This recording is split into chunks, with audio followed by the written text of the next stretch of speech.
When it comes to healthy living, I try to follow as much as possible the daily dozen list of Dr. Michael Greger. This is a list of certain foods and habits that he suggests us to integrate into our daily life for optimum health. Now he promotes a 100% plant-based diet while I'm still eating some animal-based products. After reading his books, I decided to decrease their share a lot in my plate and make more space for the good stuff or better stuff.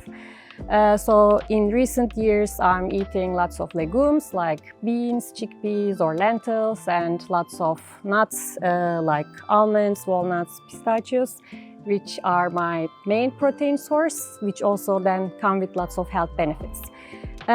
So if we look at some of the everyday essentials from the list, I would just like to name a few of them. For example, the flax seeds. These tiny brown seeds offer a variety of health benefits. They can help reduce hypertension, lower the risk of breast and prostate cancer, and they're also a great source of omega-3s and fiber. Now, flax seeds should be eaten in ground form because otherwise our bodies are not able to absorb all the nutritious elements in them. So what I do is I buy whole flax seeds and I grind a small batch of flax seeds for 2-3 days with a coffee grinder, and I keep it in the fridge. Of course, you can buy pre-ground flax seeds at the supermarket, but to preserve most of the nutritious values, it's better to buy them in whole and grind as you go. So another important thing from the list is so-called cruciferous vegetables. These include vegetables like broccoli, cabbage, cauliflower or kale. They are so healthy that, as you can see, they have their own spot here besides other vegetable servings. So they can help activate the body's detox enzymes, protect DNA, reduce cancer risk, support the immune system, and also lower inflammation. My golden veggie from the cruciferous family is definitely kohlrabi. It is something I can find all the time at the supermarket, at least in Berlin. It's cheap, it is very easy to eat, like you don't necessarily need to cook it. Of course, broccoli or kale may be a better or more powerful member of the cruciferous family, but the best food or the most powerful food for you may be the one that you can easily integrate into your daily habits, that you can also enjoy. And for me, that's unfortunately not broccoli, but rather kohlrabi. I grate it always into our salads, and also sometimes I just slice it as a healthy snack. So if we move to the next one from the list, the berries. Just like cruciferous vegetables, they are so healthy that they have their own spot here, separate from the other fruit servings, as you can see. Berries are packed with antioxidants, which help the body fight oxidative stress, one of the processes linked to aging. In general, the darker the berry, better it is. So you might choose to eat blueberries instead of strawberries, because then you have even more health benefits. But then again, the best for you is usually the one that you can afford, that you can easily find, that you can enjoy. And for me, the way to eat berries every day or almost every day is to keep frozen blueberries throughout the year in the freezer. I eat it usually at the breakfast with my oatmeal, or sometimes I make some smoothies.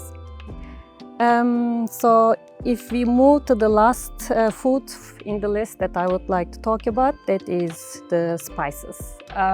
It's for me amazing how nature gives us these magical foods which have all their unique taste, unique smell, which also can turn a very boring meal into something special and interesting.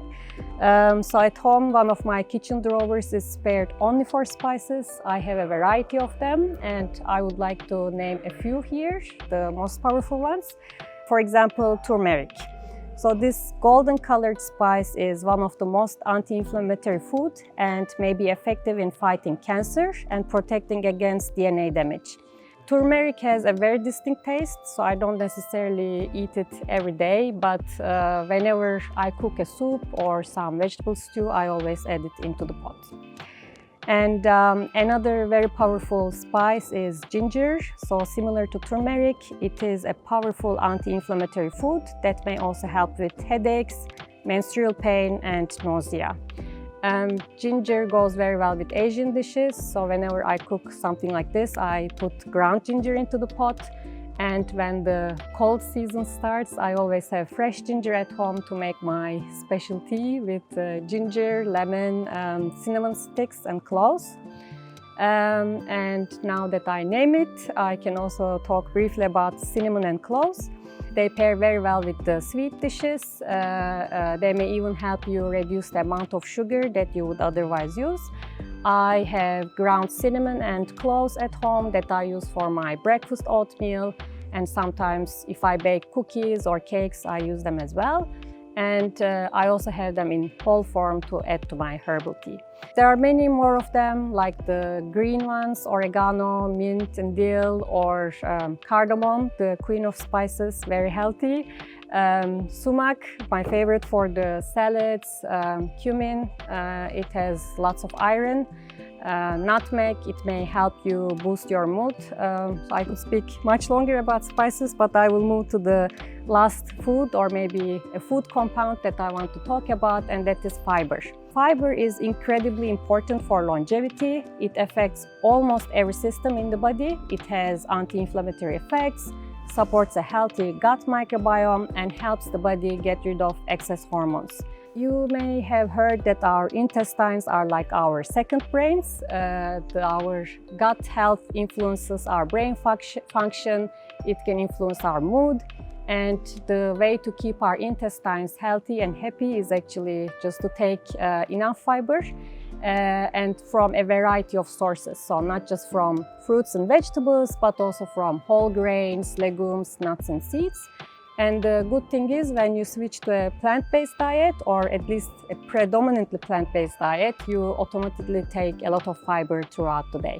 What about drinking? Of course, hydration is crucial for our health, and water is the best beverage we can take for our body.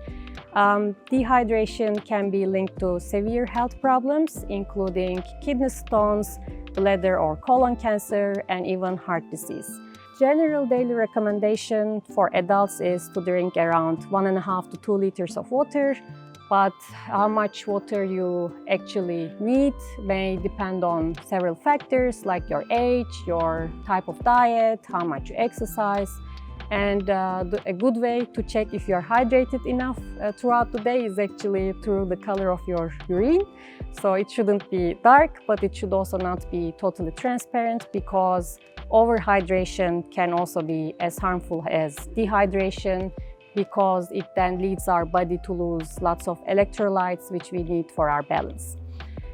So we need to keep our bodies hydrated through water, through other sources like fruits and vegetables, and maybe also through tea and coffee. Indeed, tea and coffee are considered as the second best beverage that we can have for our body health. Tea, especially green tea, appears to be a healthier choice over coffee. But because I'm more of a coffee person, I will talk a little bit more about coffee here. Coffee is rich in antioxidant content, and it can help boost brain function as well as longevity. The main antioxidant in coffee is something called chlorogenic acid, which enhances autophagy, the body's way of cleaning out damaged cells.